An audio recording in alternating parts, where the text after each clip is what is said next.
This is the Reconnected.me podcast, and I'm Lucy Lichtenstein. On this show, I chat with some of the most beautiful people about everything from nutrition, sleep, nature and mindset, to self-love, connection, following your bliss, and the bigger picture philosophies of life. Basically anything that relates to living consciously and reconnecting to our true nature. This is a safe space that welcomes all perspectives, opinions and ideas. I hope you enjoy the show. Hi everyone, welcome to the Reconnected.me podcast. This is Lucy Lichtenstein and you can find me at www.reconnected.me. Today I've got an amazing guest on the show for you. It's none other than my brother from another, Fouad Kassab from Quirky Cooking and A Quirky Journey. Hi Fouad. Hi Lucy, how's it going? Good, how are you? Great, thanks for having me on the show. Of course, it's a pleasure. So Fouad and I met about 5 years ago at a paleo meetup, and I think it was a Korean barbecue dinner, wasn't it? And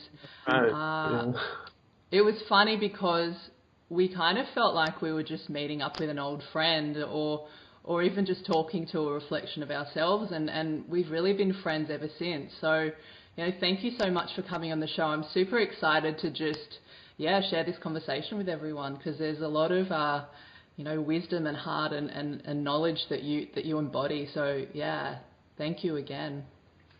Thanks for having me, Lucy. And I just have to say the same about you. Like, just seeing you achieve all these things that you've done over the years, from the businesses that you've run and now doing the website and the podcast, and just seeing that you're creating these places where you can share the information that you've gathered over the years, which is very, very valuable for these times that we live in. Yeah. So very proud of you and very happy to be part of this. Yeah. Thanks. Thank you so much. It means a lot coming from you. I love it. Thank you. So, Fu, can you share with us your story? Because it is very, very interesting. Would love for you to share what you can with everyone. Yeah, all right. So it's a long story, and I'll try to make it brief. But it's definitely, like most of us, our stories begin before we were born, and same as it is for me. So I was born in Lebanon in 1980, and that was the peak of the civil war. So even during my mom's pregnancy, she was going through severe stress, and there was a lot of problems with getting like fresh food and things like that into the country because of the war. A lot of the calories that we were getting were coming from things like foreign aid. So a lot of white sugar, white flour, ultra pasteurized cheese, spam, that kind of stuff. And I was born into that world, which was incredibly difficult for everyone around me. I didn't know any better, but this was the world that I was born into. And in 1985, war really came very, very close to our home. We had to leave, and we became refugees within our own country, and ended up moving up north to a safer part of Lebanon. And during that time, I was an obese child. I struggled a lot with my health. I started getting inner ear infections early on, maybe at around the age of 11 or 12. The doctors were giving me antibiotics to try to treat my illness. And I remember for a couple of years I was getting maybe 6 months of the year with antibiotics. And that was quite detrimental to my health, as we now know. Like a diet of refined sugar, refined flour, and preservatives and antibiotics is, if you want to make someone sick, you can just, guarantee that they'll get sick if you give them that kind of diet. And that's what happened to me. So it was an illness that started off manifesting early on with the obesity and then the ear infections. And by the time I turned 17, I started getting systemic acne that started on the top of my head and then moved throughout my whole body. It was called folliculitis. Basically, I had acne at the base of my hair follicles, and I had to get more and more antibiotics to treat that. And then I developed eczema as well. And I needed steroid creams to treat the eczema. So this was a daily regimen, eczema and cream, like steroid creams and antibiotics to be able to live. And it was, as you can imagine, for a 17, 18-year-old, this is not something that I wanted to experience. It was quite a difficult part of my life. I also was in transition between school and university. I didn't know what I was going to do. I wasn't going to be able to afford going to a university in Lebanon, so it was extremely stressful for me. And cut a long story short, I managed to get myself to Australia to study software engineering here, and the Australian doctors weren't much better than the ones in Lebanon, so they continued with that diet of antibiotics and steroid creams. I saw so many specialists here, hoping that maybe I'll be able to find someone who can tell me, hey, this is what's wrong with you, and we can fix it. Because I was looking around at everyone around me, and people my age seemed healthy. My brothers were certainly healthy, but I wasn't, and I didn't know what was wrong with me. Like, why was I sick when everyone else was healthy? And I just couldn't really get over my sickness in any serious way. I was managing it using benzyl peroxide creams and washes and steroid creams and things like that until I turned around 30 years old. Now, this is a period of my life when I had my wife and I had our first daughter, and I, at the time, was working as a software engineer, and on the side I'd started a blog called The Food Blog in 2006, which was my online memoir about writing stories growing up in Lebanon and talking about Lebanese culture through the lens of food, trying to bring to people a different perspective of Middle Eastern culture and what it meant to be a person who grew up in that kind of culture. And it was a means of creative expression for me. Before I did software engineering, I had been studying English literature at university, and I've always liked expressing myself through language. The blog became popular, and it sort of took me down this road of reviewing restaurants for the Sydney Morning Herald and writing for international magazines like Saveur, which is considered to be the world's best food magazine. And that was a crazy thing for me to go from just having an online blog to just writing for all these amazing food publications, and writing for them deepened my knowledge around food. I was doing two jobs at once, basically. I was doing the food writing on the side to software engineering, and by the time I was 30, and my first daughter arrived, I had peaked at 128 kilos, and that was just like the hardest time for me, because I was struggling with a lot of anxiety about what kind of parent I was going to be to look after this beautiful child who was perfectly healthy, but was born with a broken father. My health was so bad, and I was at a weight that I knew was unsustainable. And throughout the years, I'd been trying to lose weight through calorie restriction, and I would eat very, very little and exercise a lot, and I'd lose a significant amount of weight. Never felt good about the way I lost weight, because it just felt like deprivation constantly. But I thought the way I was feeling was maybe the reason why I was overweight in the first place was because I lacked the willpower that most people had, and that just feeling deprived was just a normal byproduct of my character going on a diet.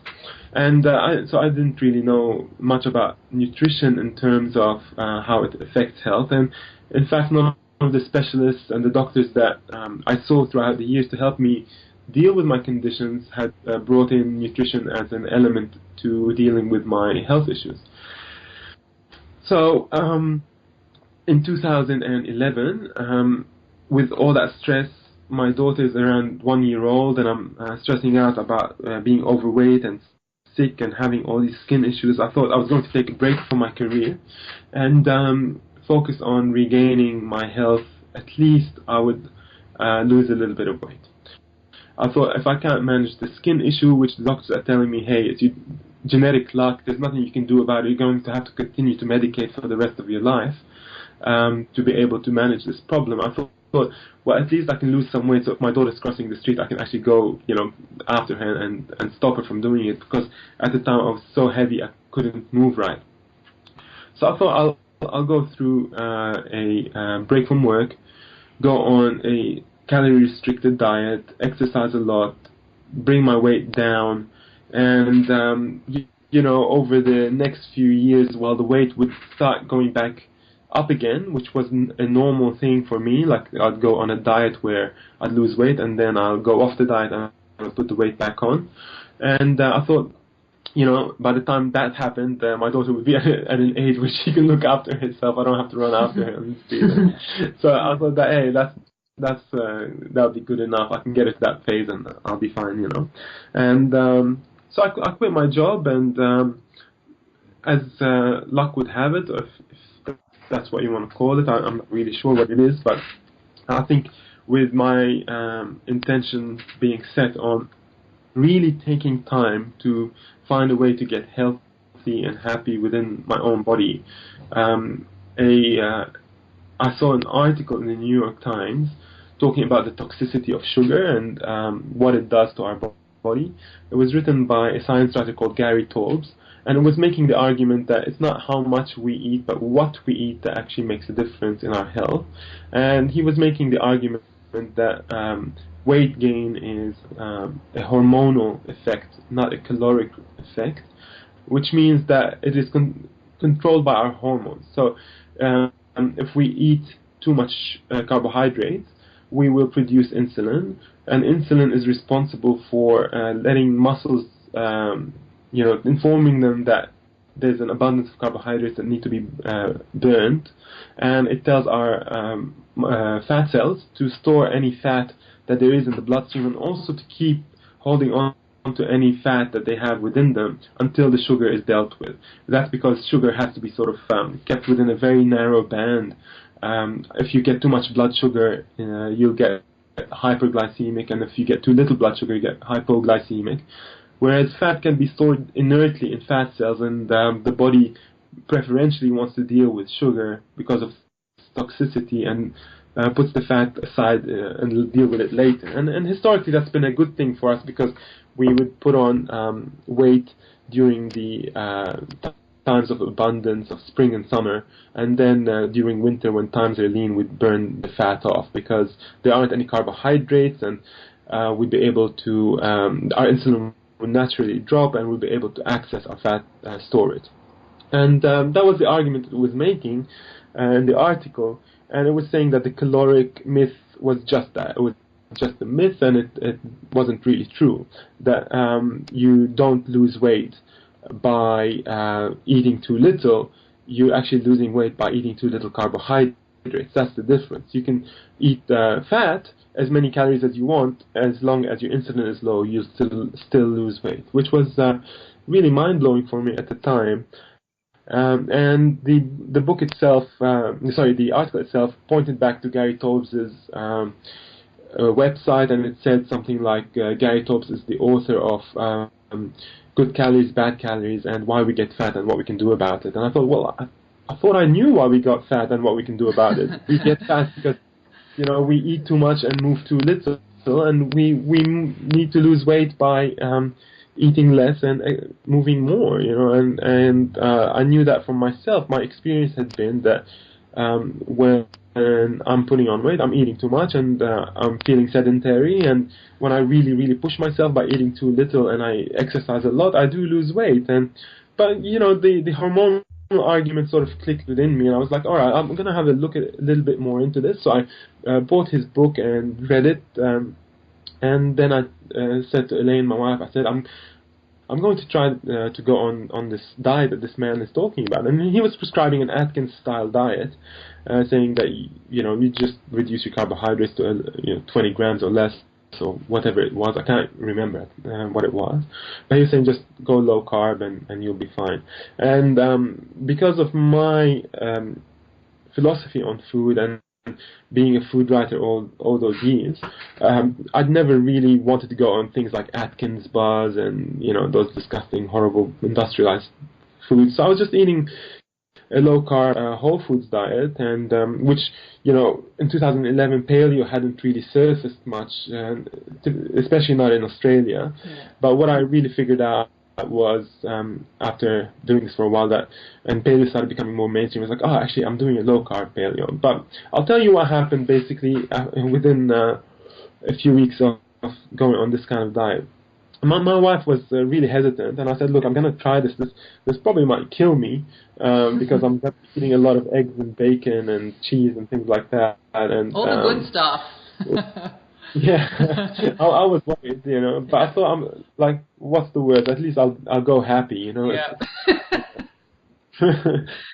These are all the things that I sort of thought I needed to deprive myself from, and so I went on this low carb diet, and very very quickly I'd eat, like, I'll tell you what, maybe 4 or 5 eggs, fried in butter with bacon, avocado, and sauteed spinach for breakfast, and I have a steak with butter and a salad with like tahini dressing, and the same for dinner. And I'd snack on nuts, and I was eating a lot of food, and every day I'd get on the scales and they'd be pointing downwards, and I just couldn't believe my eyes. I thought I was hallucinating on butter or something.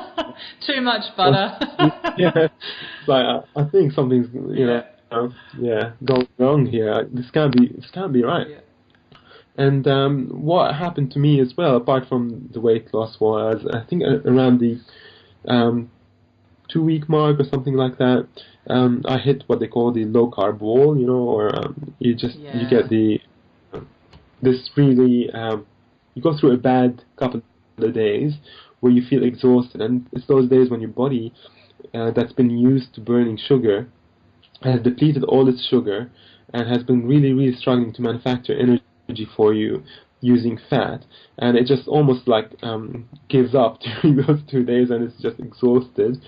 But what it does is it upregulates the mitochondria, which are the energy centers of our cells. It upregulates mitochondria that are capable of burning fat. And I woke up after the low carb flu days. I woke up one day and I felt absolutely amazing. I was full of boundless energy. My head was clear. My thoughts were clear. It felt like a fog had been lifted off me for the first time in my life. I was seeing the world in a way that was fresh, and everything was so amazing. Like, just absolutely like a beautiful world was unfolding for me, and I just didn't believe what was happening. I thought maybe, definitely too much butter, and there's some form of alternative. It's kind of like looking at the world through fresh eyes again, really, isn't it? Yeah, like I realized I've been living in a haze, all this, and I wasn't really aware of it. That somehow the food that I was eating had muted my ability to perceive the world and interact with. It kind of numbs you, or you're very numb to what's going on around you and to life, And we don't know better because that's all we've known. Totally, And so I've got this boundless energy, mental clarity, weight's going down, and then also my skin started clearing up, like the acne reduced and the eczema reduced, and it was like 95% better, and it was just through dietary intervention. And I was just blown away by what was happening to me. I couldn't believe that this was, addressing so many problems, because the doctors had never brought up the possibility of dietary intervention to actually address skin issues. They never said anything about food being a possibility to help me as medicinally. And looking back at it now, it makes me laugh, because they were basically saying, here, there's nothing that you can. I actually had asked the question, like, is there anything I can eat differently that would help? And they all dismissed that idea, and it was them saying basically, no, don't. Doesn't matter, like, the 3 kilos of food that you eat every day, but here, have this tiny, pill through the same, pathway that the food follows, but that's going to have a profound impact on your health. But the food's going to, well, it doesn't matter what you eat, like, just eat healthy, like, and they leave it at that, and they completely dismiss the healing power of food. And for me, I don't know, within a year I'd lost 24 kilos, and I've maintained this, continued with the weight loss and maintained it since 2011, which is statistically known to be mostly impossible. Like, most people will put on any weight that they lose within the first year or two after they've lost it, and they put it back with a vengeance. But for me, that hasn't been the case. I've been metabolically stable and still feeling really good, and it created this kind of change in me where I was just so overwhelmed and overjoyed by the change that happened in me that I needed to share it with people, and I started learning more and more about why this happened for me and what it is that brought me to this place of health and wellness, and why hasn't this been talked about? Why aren't we telling people to eat this way? I looked into the science behind all these things, and educated myself so I could understand what was going on with me, and so that when people saw this change, and it was such a drastic change that everyone was asking what was going on, I wanted to be able to share with them a convincing argument that this is something that they should look into themselves. And of course my views over the years have changed, but this message took root in me that I needed to share this with people.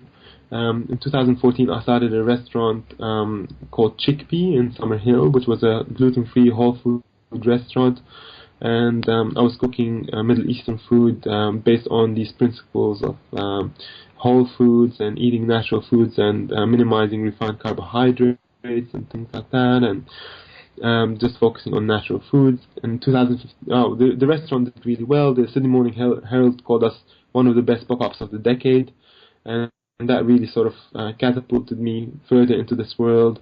In 2015, I started another pop-up restaurant with Oz Harvest called Baraka in Piermont, and that did really well as well. And this one had a social bent to it, where not only was I bringing the message of whole foods through what I was cooking, but we were also having part of our profits go to Oz Harvest to help in reducing food waste for the Sydney area, and bringing food to people who need it. And we also had some of the youth, the underprivileged youth that train in Oz Harvest kitchen. They came through our kitchen for training as well and worked with us. And that went on for 5-6 months as a pop-up as well. And then after I finished that, I started a new project with a very good friend of mine, Jo Witten from Quirky Cooking, who you've already interviewed on this podcast. Yeah, she's coming on the podcast. Yeah. Okay, cool. So with Jo and I have been writing a cookbook called Life Changing Food. It comes out in April this year, and this is a gluten-free whole food cookbook because we feel this message needs to be shared. We need to tell people about this way of eating, and that this is a pathway to health that is very easy. It doesn't require much scientific knowledge, and you should be learning how to eat this way in order to regain your health, because we feel that this is really, eating whole foods is the way back to health, and we need to tell this message, and this is what we've been doing over the past year, writing this cookbook. Beautiful, and it's coming out soon, isn't it? In a couple of months. Yes, April it'll hit the shores of Australia. So amazing. Yeah, very so exciting. Wow, there's so much in your story that I'd love to kind of address, but I'll just say, isn't it funny that you have this one little, I suppose, turning point, and for you it was, finding Gary Torbs' article about sugar, and then for me it was, I had a similar kind of experience where I came across something that really challenged the way that I thought, and just challenged my paradigm of what I thought I knew to be true, and then it kind of just it flips your world on its head, and it kind of challenges you to go, hang on a second, what's happening here? And then, look at the path that we've both kind of walked down now. It's just the way it's unfolded, and it's just amazing. Like, I can't even, like you said before, when you were thinking back on things, you kind of just have to go, wow, like how have we come to all of this? Like, how did we get here? And of course, you know, it's getting better, and there's a lot more awareness around health and food. But I don't know, have you seen that new video that come out through recently of the head of the World Heart Foundation talking about how saturated fat doesn't cause heart disease, and actually sugar is a much bigger problem, and that salt is also not something that should be of concern. I've seen it in the last few days recently, but yeah, it's huge. And he talks about, I mean, it's on YouTube, and I think it's also on Dr. Malcolm Kendrick's website, who wrote one of the books. I think it's like The Great Cholesterol Myth or The Great Cholesterol Con, and he does like a whole write-up on it, and he basically addresses all these things that, you know, we've been talking about for so many years. It's all coming to fruition, so it's really amazing. Yeah, that's something that is incredibly exciting to see, that the world is actually shifting its view. Yeah. And this is really it's really in line with what we know how change should take place. Like, it takes place at an individual level. Yes. And individuals take on a paradigm shift, and they go, okay, well, actually, what I know might not be true, so let's really look at other possible options. And that's a very, very hard thing for people, because we're faced by paradigm shifting concepts all the time. Yeah. But we don't shift all the time. Yeah. So, you know, when that does take place, and it actually hits the correct notes, and people find that change that has happened for them was so beneficial, they start spreading the message so strongly, and then it, you know, catches on like wildfire. And then you find that at the grassroots level, where people like you and me are talking about this message for years now, and now it's filtered its way all the way up to where it needs to, so that it can make, you know, top-down change. So Yeah. it goes bottom-up and, you know, top-down as well, which is like a great thing to see. Yeah. And it's very exciting for us. Yeah. But like, one of the things that I sort of worry about again now is that this macronutrient argument, Yeah. you know, like Yeah. carbohydrates, and you know, fats shouldn't be aren't bad for you. Well, some fats are bad for you, you know. And Context. Yeah. yeah, and well, that's right. And I think like sugar is bad for you. Well, some sugars are good for you. You know? Yeah, exactly. Like, it's not. Yeah. It's taking away from the message of whole foods, of looking at things as a whole rather than breaking them down into the sum of their parts. And I think, like you and I have talked about before, that whole idea of nutritionism that Michael Pollan talks about, where you break it down to all the components that it's made of, but it's kind of missing the point. But then, having said that, it is, I suppose, a step in the right direction, because it is raising that awareness. It's making people look at what they're eating, and hopefully, you know, baby steps, I suppose it is. Yeah, like my only concern, well, I have many concerns, but my most immediate concern about like a message that says, well, fat's good for you, is that they start taking out the sugar from products, replacing them with like fake sugars, and then on top of that, instead of using like healthy fats, they're using something like genetically modified soybean oil, and they're like, you know, high fat, low carb, blah blah blah, you know? And then you got, and then we've got the same problem in our hands again, you know. Exactly. Yeah, it's so true. It's so true. So for, you know, you and I have come to very similar ways of looking at health and of life, and you know, part of that has been looking at life, or looking through an ancestral lens, and having that ancestral perspective. Are you able to go a little bit deeper into that for everyone? Yeah, sure. I mean, I think everyone should have a guiding philosophy within their life. I think it becomes really helpful when you're living life based on a defined philosophy, and that's something that most of us don't have. Most of us are born into this world, and we just inherit the unspoken philosophy, and we take it to be our own reality, and we live by it. So we just live by the myths and ideas of the cultures that we've born into, and we never take the time to think whether they're correct or not, and until we're faced with an issue where reality is actually challenging our views, and then sometimes we're pushed into a paradigm shift like the one I was talking about. So for me, for instance, my philosophy was one based on science that had been influenced by big businesses and personal philosophies, like, we talk about Ansel Keys and his low-fat ideas and all that. Yeah.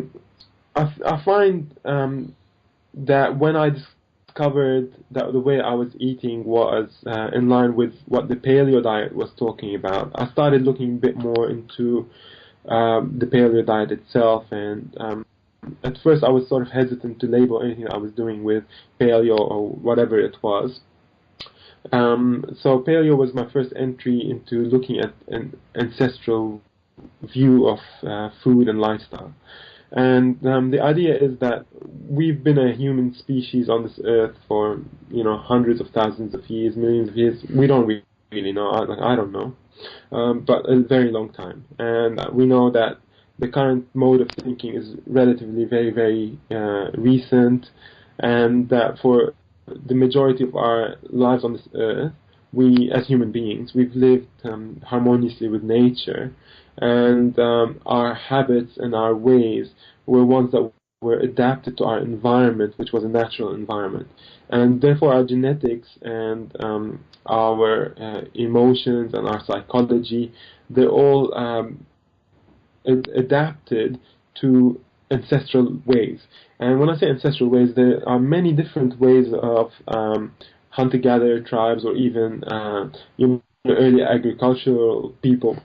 They lived in very, very varied ways, but their connection to the earth was present. They ate natural foods, and they had very specific habits, like, for instance, sleeping with when the sun sets and then waking up in the morning, and not being exposed to blue light at night and things like that, of course, because that technology just wasn't there. But the ancestral lens gives us this really broad and old way of looking at how the human body genetically is supposed to interact in its environment, and looking at our ancestors and the way that they ate and moved and lived, we can extrapolate what is the most natural way for us to grow within this world as well. So this is why paleo does so well, is because it's sort of paleo people don't like using the word mimicry, but it is somewhat like mimicking the ways of our ancestors by eating certain types of whole foods and omitting others. And we use the word mimicking, of course, because we don't live in a natural environment anymore, and even when we're eating whole foods, they don't resemble the foods that were there, say, 10,000 years ago, because we've hybridized foods for flavor and sweetness and portability and all that kind of stuff. But still, the view still holds that if we were to make a choice between any form of whole food that nature provides, or an industrialized food, for instance, then the whole food's going to win, hands down. And if we were to look at other aspects of our lives as well, most of the time the ancestral way will be the one that we're most adapted to. Like, for instance, a lot of talk about things like earthing, and that people say that we're disconnected from the earth and we should be connected with it. And this is something that like we look at ancestrally to be able to determine what the right choice is. And when a decision that might be confusing to us, like which way do we go, we look at the ancestral way and we say, well, our ancestors favored this way of doing things, so most likely this will be the better way for us as well, because they've had hundreds of thousands of years of experimentation and adaptation to have a natural response to the situation, and this is how we should do it. So it gives you a really strong philosophy to be able to guide your life through, and to make decisions in your life without much confusion. You don't have to be confused about the way that you live your life, because you have that kind of really strong philosophy. Definitely, and I think when you have a philosophy like that, because there's so much conflicting information coming at us all the time, and everyone has a different way of doing things. If you have that really strong grounded philosophy, it's something that can help you navigate through all that. And I suppose also what I wanted to say was around the whole ancestral perspective is, like you said, it's not trying to do exactly what our ancestors did, because we're not living in the same time and our modern world is so different, but it really is about doing the best that we can within a modern context.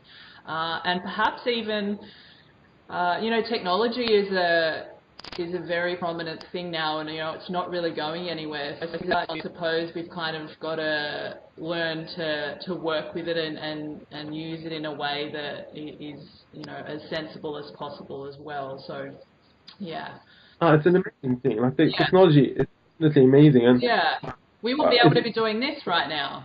That's right. Yeah, and like I think where I stand is I believe that the next leap for us, if we were to take the right step as a human race, would be to continue the use of technology, but also continue to expand our relationship and understanding of our relationship with our natural environment, and using technology to make our lives more in sync with nature if possible. And this is not far-fetched for us, because nature is our true home. And we can use technology, like imagine having unlimited energy through like solar power and wind and water, and being able to have clean energy that allows us to plant food all around the world and provide food for the planet without damage to the environment and without pollution, and living in ways that are harmonious with nature. And harvesting the energies that this universe provides to us here, and being able to have a clean, sustainable life from it. That's an amazing use of technology, and if we can go down that direction, it would like a much better world. Of course, I'm not trying to be sort of utopian about this, but this is well reached, and countries are already starting to take those types of steps towards sustainable energies. And from sustainable energies and sustainable technologies, if we make them, if we take an attitude towards improving the health of the planet, which is actually, severely impaired at the moment because of our unsustainable practices. If we start restoring health to the oceans and the arable land, then we'll start seeing a lot of a good social change and improvement in our health, because our health is tied to the health of the planet. So absolutely, I couldn't agree more. And we just talking about nature now, I know that's something that you and I, we talk about a lot, and it is at the very heart of our philosophy and how we live. So can you go maybe a little bit further into what nature means to you? So it's kind of hard to articulate, because like my understanding and relationship with nature grows deeper all the time. Exactly. And even something like the way we talk about the ancestral way of living, this is not something that our ancestors actually discovered on their own. Their lives were shaped by nature. So the ancestral view is nature's way for us. So the way that they lived was the way that nature had forged an environment which fostered a certain attitude towards life and a certain skill set and a certain way of eating and living. So the landscape in which the ancestral way lived was the natural landscape, and we know that our environment impacts our behavior. So nature is then truly like our mother in that sense. It provides our way of life. We are born out of nature. We're given food through nature. We're giving healing through nature. We're giving amazing beauty through nature, and we're giving ways of life through nature. And this is, it's not something we can dispute. It's the truth, Yeah, we are nature. We're a part of it. I think that we've become disconnected from that. This is to me, the bigger problem that we have as a civilized world is the disconnection from nature.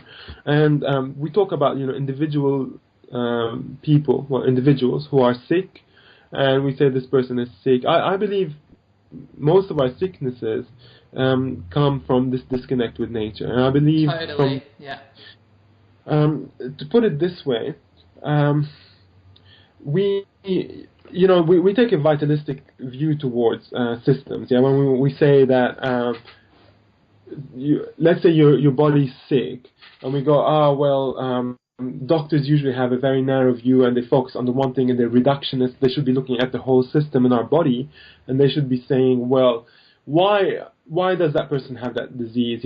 Not just let's treat their kidneys or let's treat their skin or what was happening to me. We call that a reductionist view, and then we ask for like a more holistic view, and we say, let's look at the person as a whole. But I think that's a reductionist view as well. I think let's look at the system as a whole. Yes. This entire the way that the human being species interacts with the planet itself, and because it is also a myopic view for us to just stop looking just at the individual level, because our sicknesses can also be seen as a sickness of the wider society and its disconnect from nature. So if, let's say, we're growing up in a world where nature is our land, and we know that natural food is the best way of eating because there's no other way, then when someone comes and brings us industrialized foods, and our solid, strong philosophy is to only eat foods that Mother Earth provides us, and then you get something like a Coca-Cola or white sugar or something like that, you look at that food and you go, well, this is not food. It's not food for me. And this kind of attitude could be an attitude that's fostered in a society at large. But our societies don't have these attitudes, and that's because they are disconnected. Sorry about that. And we will say that if we don't want to be sick, then we shouldn't be eating food that's not natural to us. And if the society took that attitude, that's a society that's in tune with where they come from and in tune with Earth as a planet and as a mother. And therefore, I feel our society has a kind of sickness in its disconnect from nature, and that sickness trickles down at an individual level and creates all sorts of individual sickness. So, my own sickness being overweight and having all these skin issues, it came from my society's attitudes towards nature. The environment that I grew up in was polluted with industrialized food. So that kind of environment caused sickness in me, and the environment was created due to the disconnect of the society from nature itself. So that's my view in terms of nature and our connection to it. So we have, as we said before, a bottom-up approach of having the individuals turned on again to go back to nature as their home and understanding it. I'm not asking people to go live in caves, but just to acknowledge that this is their true home, and that they can use technology to live safely and comfortably, but also to further their interaction with nature. And as this kind of philosophy takes hold, and it is more and more in this world, people are understanding this again, then we'll start seeing it go right to the top and then trickle back down at a society-changing way.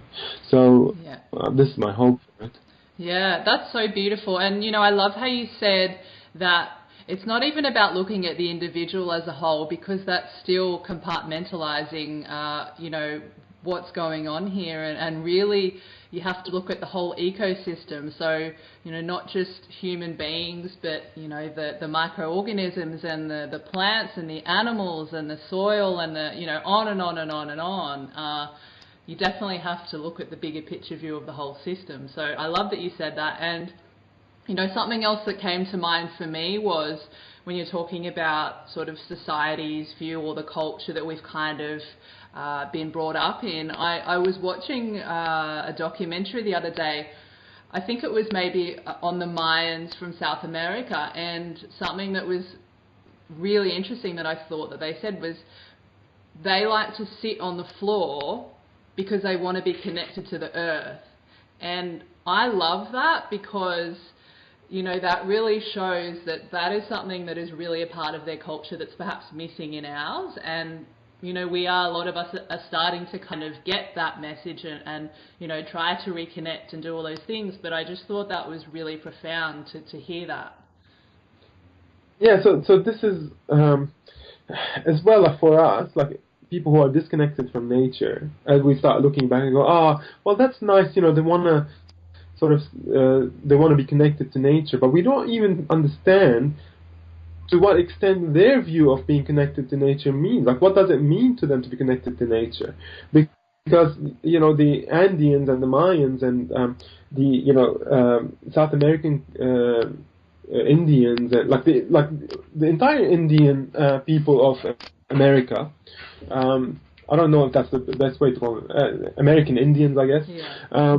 But like they think of Mother Earth as true mother, like they call her Pachamama, exactly, and they have a relationship with her as if she's their mother. Like, and this is not in a romanticized way. This is like it's their mother to them, you know. Yeah. So when they're sitting on Mother Earth, like they're sitting in their mother's lap. You know, that's the way to see it. It's not. It's a very different way. Like, you know, we go, I just want to sit on the earth to be earthed, you know, or so that electromagnetic forces of the earth, like, you know, to them this is just a real connection with a sentient being. A very different view to the way that we see it. Absolutely. So food, I'll switch gears a little bit here. You know, I think we've both come to a place in our life journeys where we've both kind of realized that after, you know, going through all this health stuff and looking at what else there is about life, that we've both sort of started to realize it's about really knowing ourselves and it's about looking within. You know, we've spoken about before, and I know I've heard you speak about this plenty of times, about the concept of I am and having a sense of I am. Can you explain that a little bit further for people listening? Look, this is, of course, not something that I've figured out in my life. You know, this is an ongoing quest for me of trying to understand the nature of myself. But I think the way that we grow up is we're born into this body, of course, and we all say that. We say, you know, I was born, you know, into this body, and as if the I is born into this body, you know, like as if we recognize that there's some kind of distinction between the body and me, because we call it my body, as if I'm separate to the body. And we say I'm born into the body, and we're all born into our bodies individually, and in that birth we all have a sense of being. This is the most natural sense to us, is the sense of knowing that we exist. It's not something that you have to prove to anyone.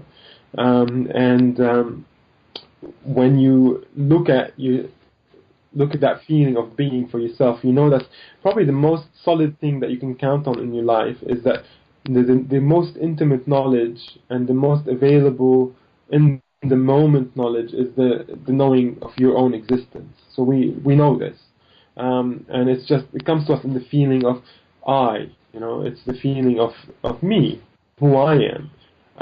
Undefined, that feeling is just there.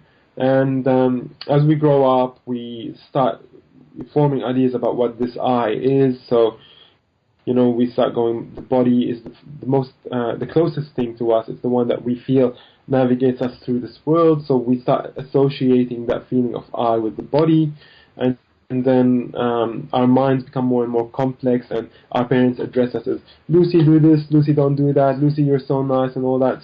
So you start going Lucy, Lucy, like body, mind. This is what they're addressing. So you associate that feeling that you have of yourself to being the feeling of I am, being the body and the mind, and then that takes root at a very, very early age. and we go on through our lives living as if we're, that's, this end of story. We are the mind and the body, and that's all that we are.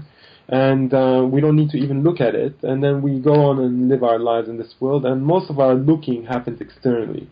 And we don't try to question this most fundamental concept, because the first concept is that concept of I am. We draw a picture of what we believe that feeling of being is. We associate it to the mind and the body, and then we build our entire world based on this relationship between the perceived self and the external world. And then this whole world comes to being through that relationship.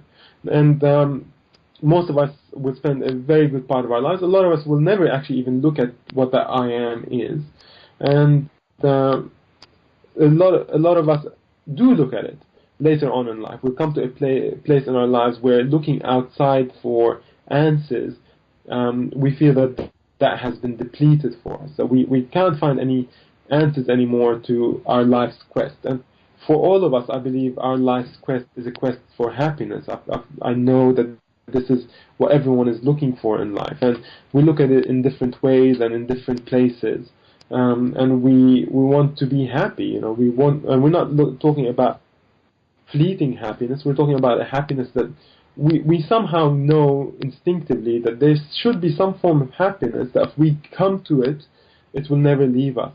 That this is the kind of happiness that will stay. It won't be fleeting like the other times where, we met this person and we felt happy around, or we bought this new car and it made us happy, but then it went away. These are fleeting types of happiness, and we feel like our search is for a more persistent happiness that stays with us and becomes our nature. So this is what we seek in our lives. When we start looking internally and questioning that most basic of concepts, which is what we hold at the deepest and most intimate of concepts of being, the mind and the body, and we start questioning that, it's actually surprising what we find, and it's not what we think. I mean, you'll find out that truly you do have a relationship with the mind and the body, but both the mind and the body are being perceived in you from a place of looking, and this place is the place of spirituality in us. This is the place that every single religion talks about, and it tries to point you back to. And religions are cultural attempts at answering the fundamental question of being, and we have as many religions as we have cultures, and I actually like to believe that we have as many religions as we have people, because every person is their own religion. Whatever you is, even if they think themselves to be atheists and believe in nothing, then that's their belief system, and their belief system is their spiritual belief system. So even if you don't believe in spirituality, that's your spiritual system of belief. So I'm looking at that place of being and looking at what it is that I am. You start really actually being amazed at the fact that whatever it is that you are has the effortless ability to perceive this entire universe through the five senses. What is this life? And that question of being questioning what the experience of life is a beautiful one for a human being to come to, because it's not something that burdens you. It's one where when you start looking at it, it starts giving you internal joy and happiness and peace. And it doesn't need to come in any kind of color, and it doesn't need to come with any kind of answer even. It comes with its own reward just through the question itself. Just by looking at the question, there's a feeling of release in us from looking for an answer. The question is the answer itself, I find, and for those of us who take enough time to be still and empty within ourselves to question the sense of being, we'll come to it naturally. All of us will, because it's the same place that you will come to, that I would come to, and when we get to that place, it feels familiar, and it feels comfortable, and it feels peaceful, and it feels like you want to be in that place more and more. And it's not a place of disengagement from the world where who you are beyond the body and the mind isn't some kind of something separate to the world. It is part of the world equally as the rest of you, but it's also a part of you that is just really peaceful, and it's a part of you that's beyond the thoughts that give us a lot of anxiety in our lives and a lot of seeking for happiness. The happiness is already present in us, but we have to look beyond what the thoughts are asking us to look for in terms of happiness, and just be with the sense of our own being, and realize that our peace and happiness are already there.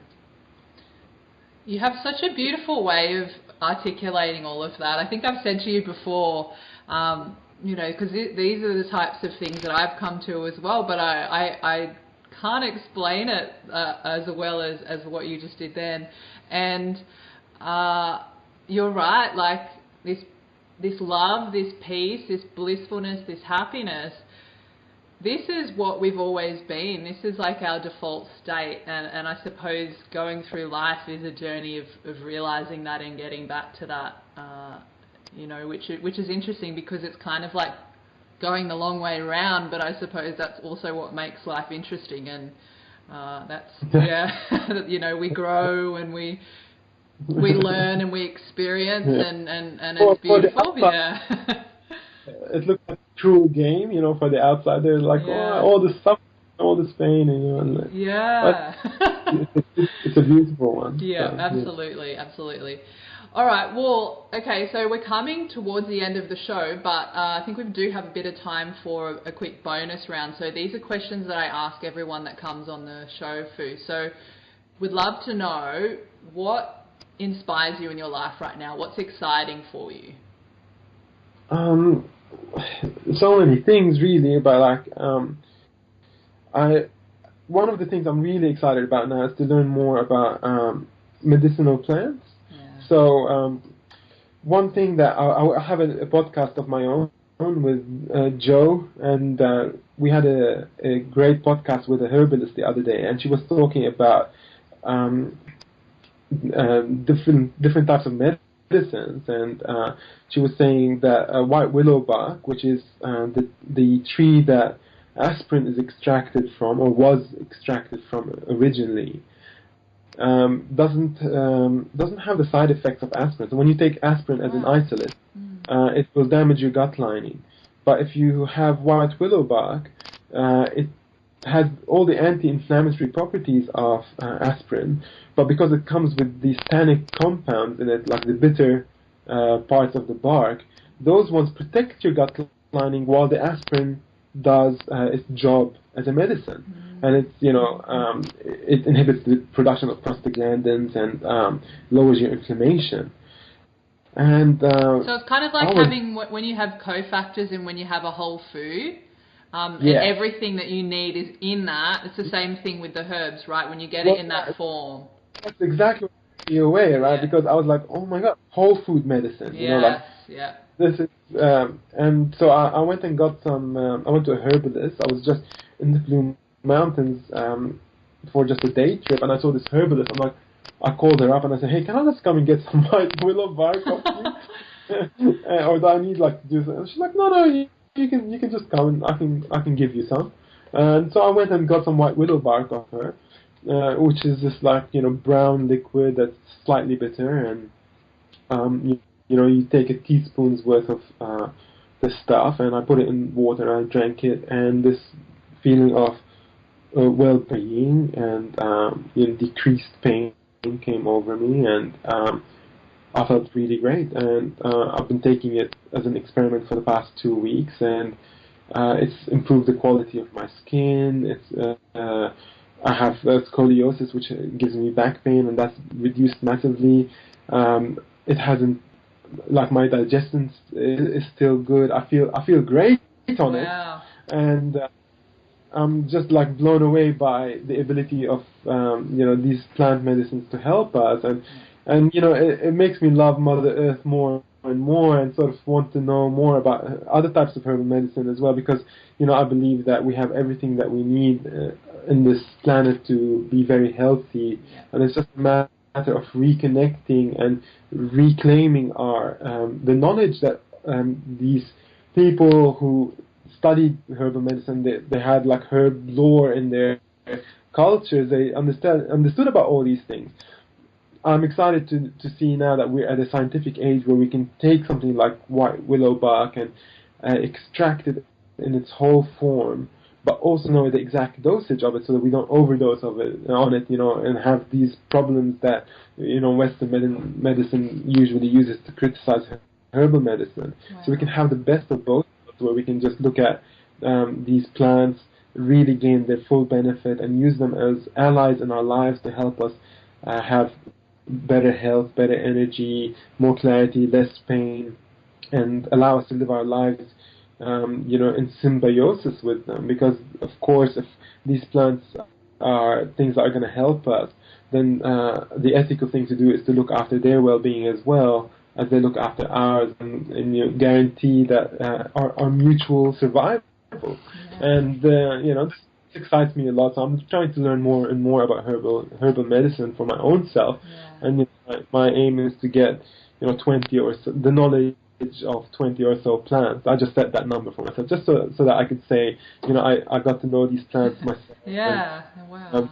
It makes me very excited to learn about this. So I've got a few friends who are herbalists. I've teed up to go and talk to them, because I never really understood or like the real potency of this stuff, and I never had this view of nature's medicine until recently. This is a recent part of my life, and I'm excited to learn more about it. Yeah, wow. So that's the white willow that you mentioned the other day. Okay, I hadn't heard you speak about that yet, but isn't it amazing? It just goes to show it's the intelligence and wisdom of nature that has left these things for us around here the whole time, and it's about us using them in our lives to be healthy. And I just wonder, with the herbalists that you're talking about, I would assume, are they also into like the medicinal mushrooms? Because as you know, like that's a huge part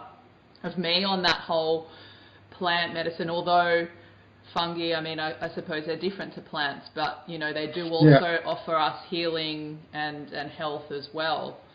Especially the Chinese medicine ones that the reishi and even the chaga and the other ones like that too. Yeah, I haven't spoken to her about the mushrooms. I think she's trained in Western medicine. Yeah. Medicine, which is not really. I don't know if mushrooms play as big a role in that. I don't know. Yeah. But we didn't talk about the mushrooms at all. Yeah. But like something like chaga, which is an adaptogen that, like if you have a hyperactive immune system, it will slow it down, and if it's too sluggish, it will back up. That's an incredible medicine. We don't have anything equivalent to that in Western medicine. Nothing Not has at all. Yeah. Where like it just regulates you. It's either an upper or a downer. Which way is so clever. We have these organisms that can regulate us, and this again goes to show us, like, people will come at this with a lot of hesitation, and they go like, why would you need plants? Shouldn't you be able to be healthy without plants? Well, plants are food. Yeah. It's crazy. Yeah. So should we be able to be healthy without food? Like, I don't know. It's if you start seeing medicinal plants as something that should be part of your life all the time, and you can create this kind of relationship with them where they're supporting your life to be the best version of yourself, I think it's an exciting thing to come to, to actually realize you have these plants available to you, but you've never really looked at them because you've always thought that medicine was something that you should just keep for emergency, because that's the Western view of medicine, that you just take a pill for an ill rather than you taking it to improve yourself. And we all know that if we're feeling exhausted, that maybe it's a good idea to have some like sweet potato or a banana or something like that, because it's got like the carbohydrates that give us the energy. And so why isn't it something that we go for if we're feeling pain, to just use, say, white willow bark? And the idea is we equate it with Western medicine, and we realize in Western medicine that nothing, you don't have a free ride in Western medicine, that everything that you take actually has a side effect. But if you come to like herbal medicine, which has a long history of use and within in the human genome, and it's an organism that provides the cure for you and all the cofactors that support that plant to be just nothing but beneficial in your system while we take it. Yeah, absolutely. And I think also on that, when you're saying that people are like, well, why would you want to eat these plants? Like, we maybe not seeing them as food, but if you even think about having that as much diversity as you can, then having plants in addition to the other food that you eat, it allows you to have that diversity of species of microorganisms as well, which are really important for our microbiome. And I think that's also something that we've lost a lot of as well, because of that disconnection with nature that we've talked about. Like, we're not consuming those diversity of species like we used to, and we're also not connecting and being in contact with that diversity of species. So I think like these medicinal plants that you're talking about, that's another way to be able to get to that more of that diversity of species, and also have more of that connection to nature and to Mother Earth. Yeah, absolutely. I mean, we're starting to see, like, people talk about things like the anti-inflammatory abilities of turmeric, for instance. That's all the rage at the moment. Like, everyone, starting to look yellow. Turmeric lattes for everyone. Yeah, that's right. And that's a great thing. Yeah. But that's herbal medicine. Yeah. We don't realize. Yeah. Yeah. And people are being encouraged to have it as a daily part of their diet, as an anti-inflammatory medicine. Yeah. This is what we're saying, really. So what else is there? Turmeric is one of, 500,000 plant species in the world, something like that. So, we have such a biodiverse system of plants, and we have thousands and thousands of years worth of knowledge around herbal medicine, which we can make use of. So that's exciting, yeah. Yeah, beautiful. I love it. So, Fu, what are some negotiables that you have in your life? What are some things that maybe you have to do each day or most days? There's definitely, like, being out in nature is a big part of my life. So I used to be a software engineer. I spent a lot of time indoors, and now I try to be outdoors as much as I can. I try to get as much sunshine as I can. Actually, I moved to this new place like a year ago, and I would sort of go outside. I work from home. I would go outside and get some sunshine in my backyard. I'll take my top off to get my 20-30 minutes of sunshine. And it came to me like my neighbors they look at me and go, what's this guy? Like, he doesn't work. Like, he's always out there. He's a nature hippie, yeah. I'm like, oh my god, I'm that neighbor, like. But you wouldn't have it any other way, though. No, like this, this is such a beautiful life for me, to be able. It's just so much happier. I'm so much happier just to be more connected with my true origin, and I just wouldn't have it any other way. Everything that comes with this kind of lifestyle, whether it's like moving my body, trying to improve my balance, and just then going there's a reserve next to my house, which is like a beautiful reserve called Bidjigo. I took you there actually. You saw it. It's beautiful. Such a special place for me. I'll just go there and I'll just sit down and just be in the forest for a while, and just in that just disconnecting from the connected world.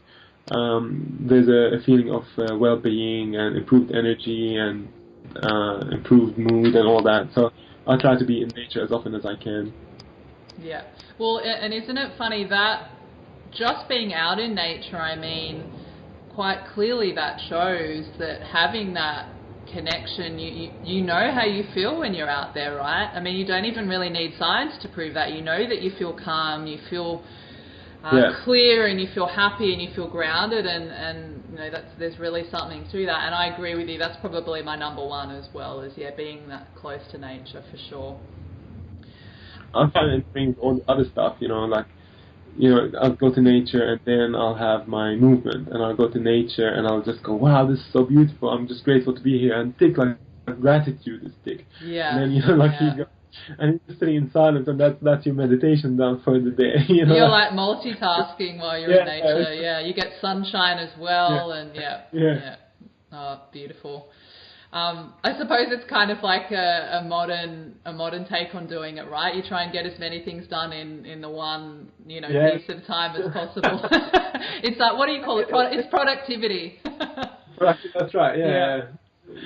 No, it's just that's really just our natural expression in nature, is to experience stillness, to experience gratitude, to experience happiness, to experience movement and sunshine and essential oils from the forest and all that. They come to us just naturally by being there. We don't have to make an effort, and this is the beauty of nature. Like it's not there's nothing that you need to supplement. It's got it all. Yeah, and you don't even need to break down nature into those parts. I mean, like, you would just be like, okay, I am in nature, and this is how it is, rather than. But I suppose, we view things a little bit differently. So, Fu, we'd love to know, what is one book, podcast, and documentary that you love and you recommend to people? One book. Oh God. Well, look, there's a few books. You can name a few if you want. Yeah. Quickly. There's a book I'm reading now called Braiding Sweetgrass by Robin Wall Kimmerer, and she's a native American Indian, and she's an amazing writer, like a beautiful poet, and she talks about her life as a botanist in the United States. She's got a PhD in botany, and the way she writes is about her relationship with the land, and it's just an incredibly beautiful piece of humanity. Just looking at that woman's life, it's just beautiful, and I highly recommend the book. Actually, you can get it on audible.com, which is where I got it from. I'm listening to the book. One book that I really love is called Falling into Grace by Adyashanti, who's a spiritual teacher. This is a great book, and for those of you who are like feeling drawn into spirituality, but you don't want like the religious undertones of it all, it's a great place to start. There's also a book that a friend of mine, who actually just called me while I was talking to you now. Like, I just got a missed call from him. I haven't heard from him for over a year, and he just called. He gave me a book. His name, the book is called I Am That by Srini Sagadata Maharaj. He used to be a tobacco salesman in Kolkata, I think, and I'm not sure which part of India, but like this man became a spiritual master. He was illiterate, but then through meditation he achieved a state of awakening, and the most beautiful words came out of his mouth. And the book is just a series of questions and answers between people who came to visit him over the period of years while he was alive, and they talked to him and asked him questions about life, and he would answer them. And the language is beautiful. It's just absolutely beautiful. Don't mistake it for metaphorical. The man is actually talking from a place of seeing rather than like a place of poetry. So it's a fantastic book to read. Yeah, I've actually just started reading that after a recommendation by you. Yeah. I found a PDF of it online. Yeah, that's right. It's freely available, the book. If you have a podcast or documentary recommendation, only if you've got one. Yeah, I've got heaps. Okay, cool.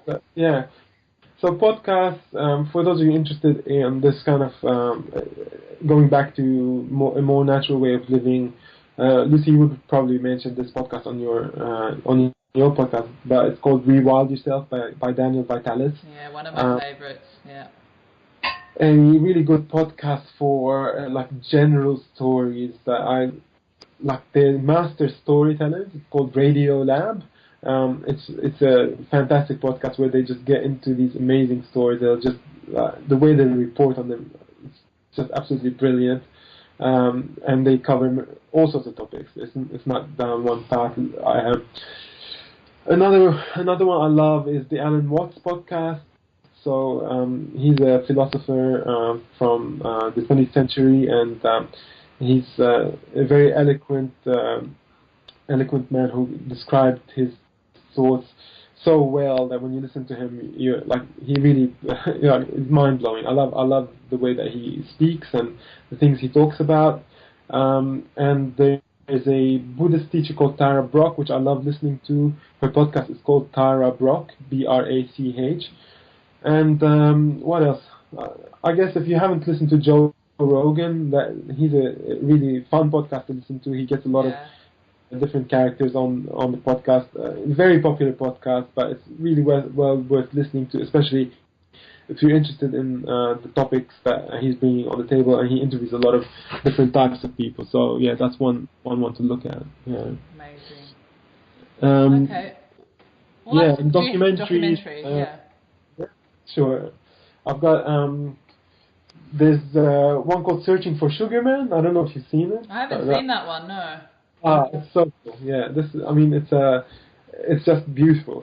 I don't want to ruin it for you, but it's about this man who was a rock and roll musician, a rock musician in America, and about the crazy career that he's had. I can't even begin to tell you. I don't want to. So please go watch it. All right, I think it's won big awards. And there's a documentary about a sushi maker in Tokyo, in a Tokyo underground station, called Jiro Dreams of Sushi, and it was voted, I think, like the best, one of the best restaurants in the world. It's this tiny restaurant in a subway station in Tokyo, and the amount of care that man puts into making his food is just incredible. Just the artistry and the discipline and the view of life that he has, it's amazing. You've got to watch it. Okay, sounds good. I'll definitely check that out. So, Fu would love to know, what's the best piece of advice you've ever been given? I guess. The best. Yeah, just to. Yeah, I think the advice I heard from a teacher called Mooji, Mooji, and it was to really question what it is that you are, like that sense of being. Just question what it is and look into it. Don't accept the obvious answer that you think you know. Just really look at who you are and try to come to a true understanding of yourself rather than to accept what you think you already know about yourself. Beautiful. Love it. So, Fu, the name of this show is Reconnected.me, and I explain it as knowing our true nature. Would love to know what being reconnected means to you. And maybe it's, it could be a summary of everything that we've just talked about, but I know you could talk about it for a while. Just quickly, how did you come up with that name? I was actually meant to mention that at the beginning of the show. I did mention it in the introduction episode, but I'll mention it again. So Fu actually came up with the name Reconnected.me. He knows my journey very well, and it was a way to kind of, for me to be able to express myself in many different ways and not kind of limit it to one thing. So yeah, Fu takes the credit for that one.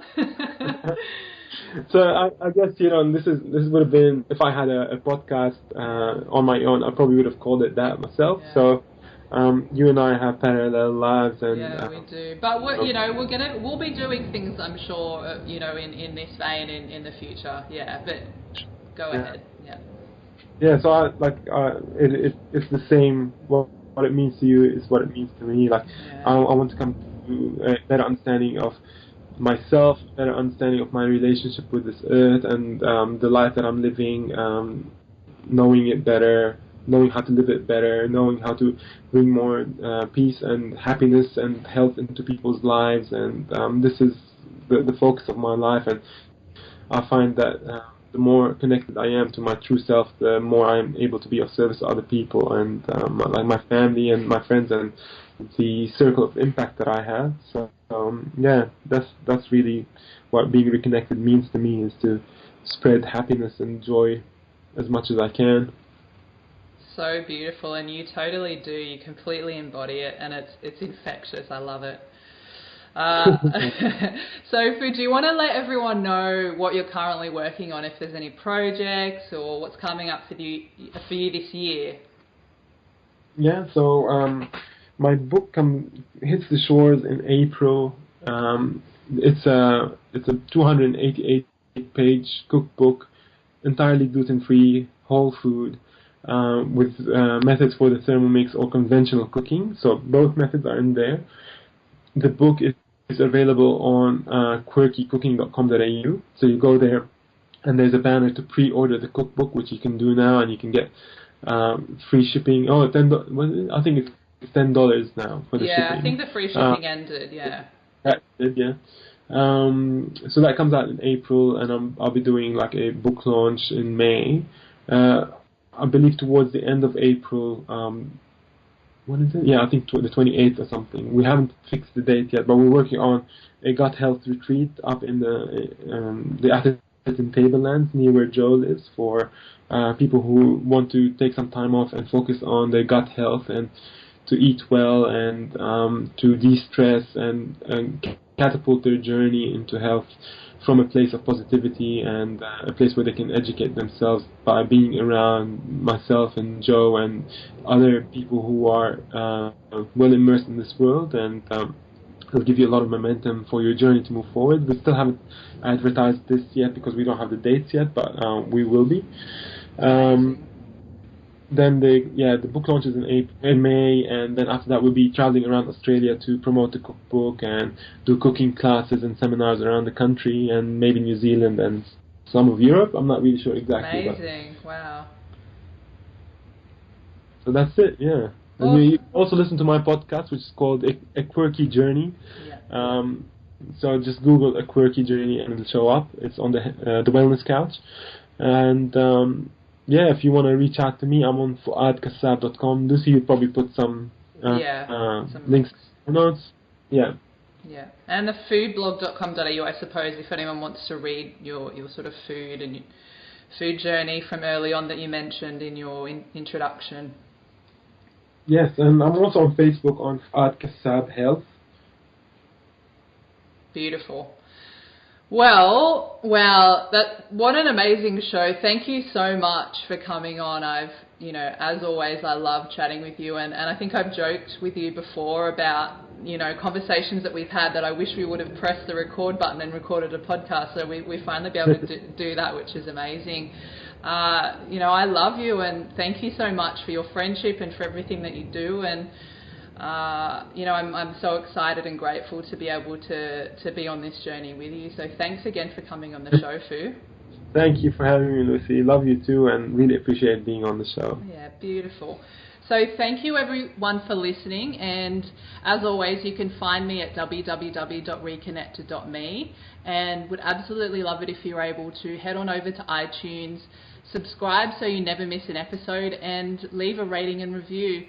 And if there's anyone that you know in your life that might benefit from hearing